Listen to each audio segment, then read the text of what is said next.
They're basically poverty and they're basically poor.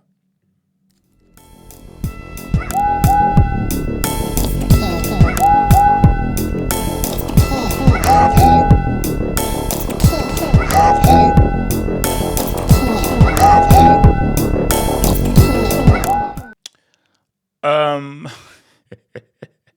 this is wild. This is wild, man. Let's read. So there's no money left in the club. That's a crazy way just to. That's just a crazy statement to say. There's no money left in the club. What skins? That is after my 300 million. But in 3 years or 5 years time, Man United will be the most profitable club in the world. So how do you put in 300 million but there's no money left? So my thing is, what the hell happened? Because this is literally Bartomeuonomics. When you look at what Bartomeuonomics did to Barcelona, and that's how he screwed them over. This month is the smart thing is because how is it that this is Manchester United, apparently one of the most biggest institutions on planet Earth, and you've put in 300 million. 300 million. This is 300 million pounds sterling. This is not 300 million lira, not 300 million yen, not 300 million Siberian dollars, 300 million pounds sterling. And there's no money left? The heck?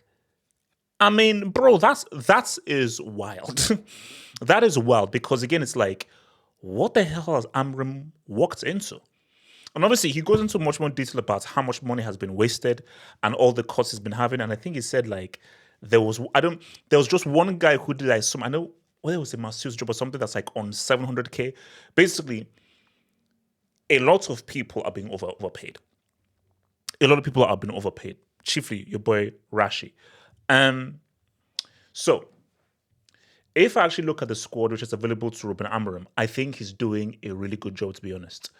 Amorim is an outstanding young manager. He's an excellent manager. Hopefully, and I think he'll be at United for a long time.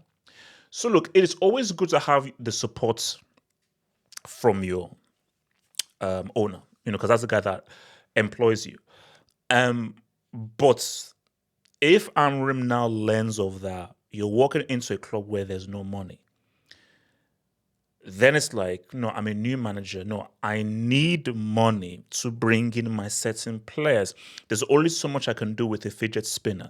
There's only so much I can do with Tony Stark. There's always so much I can do with a Danish moose. There's almost so much I could do with your boy Jay-Z. Okay, so there's only so much I can do with the garbage they're in there. Diego Dalot is a crime against humanity. Like Diego Dalot's existence on a football pitch is literally a crime against humanity. So if I'm Ruben, I'm like, whoa. No.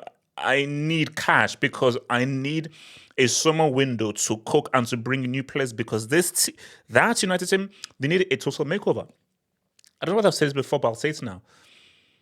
That's the worst United team I've ever seen in my life. The worst. By far. By far. Even the days of when Fergie had Bebe and all those dudes and he brought in Veron, that's first half against Arsenal, not a great Arsenal team. Let's keep it a stack, not a great Arsenal team. I was like, that is horrible. And I put out a tweet saying that United's bench is a crime against humanity. Like, they should be taken to The Hague for having that kind of a bench. Because it was horrendous. But there may be hope. There will be a budget for Amorim this summer.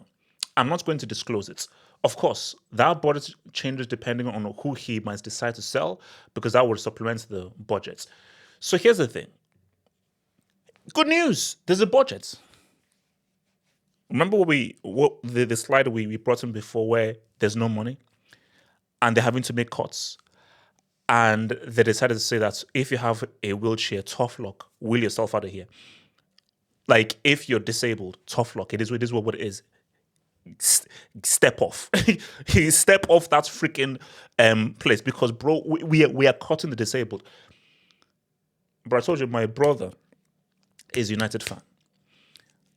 And when my brother texted me and said that, they are removing Fergie from an ambassadorial role. They're actually cutting the payment they make to Alex Ferguson based on what he's done. He said, no, that's really, really ridiculous. And it is.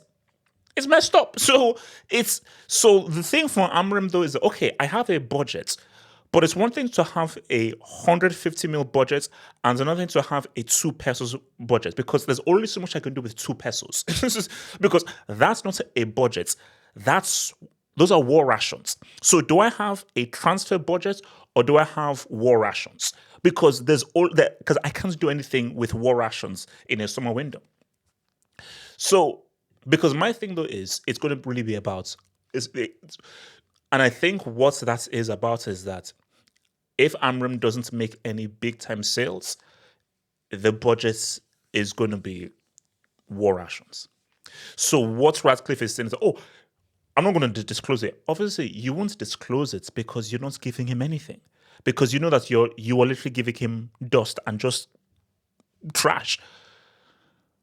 So I think for Amram and just for the team, whether it be Sancho, whether it be Rashford, whether it be Højlund, whether it be the fidget spinner, a lot of those guys, he has to hope that, and you're gonna take losses.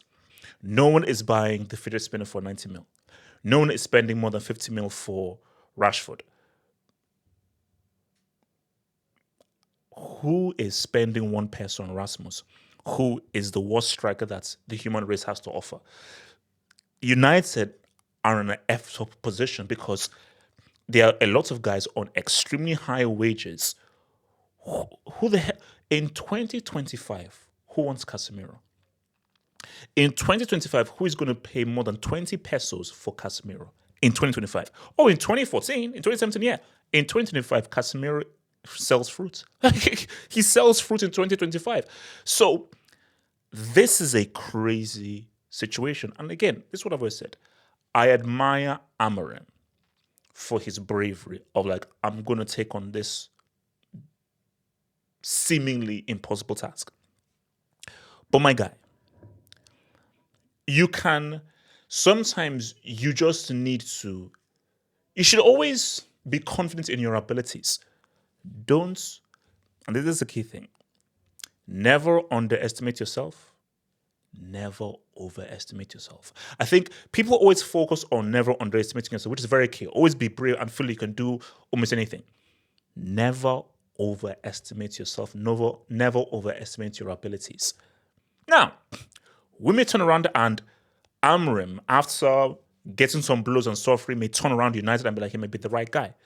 But I've always felt that him being so young, this situation, based on just how dire the situation is, doesn't call for an Amorim. Because my thing is, okay, it's one thing to come in the midway through the season, you can't be judged. He needs money. He needs funds. He needs support. Without that extreme, and I mean extreme financial support to completely Hollywood, bimbo, LA, adult TV, silicone, Botox, make over that entire United squad, he can't do anything. That squad needs a Botox. It needs a Botox facelift. It needs a Kim Kardashian whatsoever facelift. It simply does. Because I can name you 6 players that need to be sold. At a minimum of 6 players that need to be sold. Rashford needs to go. Rashford needs to go. Rasmus needs to go. Fidget Spinner from Brazil needs to go. Tony Stark may need to go. Dalot needs to go. There are lots of guys that need to freaking go.